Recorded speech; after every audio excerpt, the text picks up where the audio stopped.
we have here is an RTIC cooler. I'm very happy with this thing. It's a beast. It's solid, man. The whole bear thing that all these coolers are talking about, these vacuum seal coolers, has got to be true. I sit on it, stand at it, no issues with constructability. It's got these two levers that go down, clamp down, and seal it down.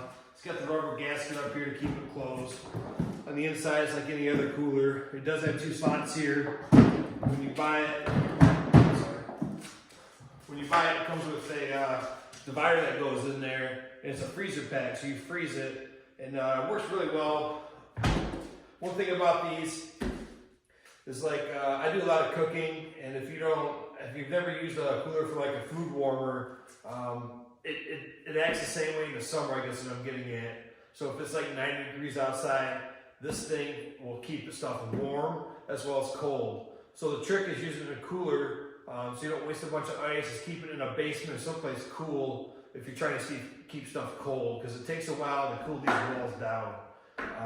But once these inner walls are cooled down, this thing holds true and cold, I tell you what. Whether it's a cold beer that you're trying to keep cold, you're out camping with food, or you're on a fishing trip, or you're putting fish in here, if you got some ice in here and these side walls are cooled down, it's money.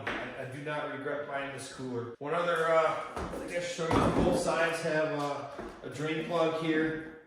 So, and they got a rubber gasket on there, real easy to seal it back up and hold that water in.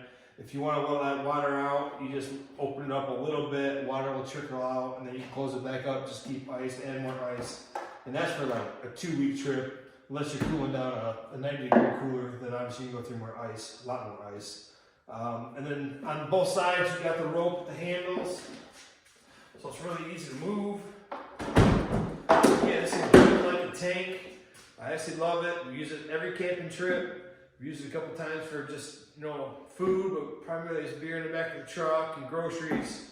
We use it a couple times fishing. It just keeps that fish ice cold. I highly recommend this cooler if you're in the market for a cooler.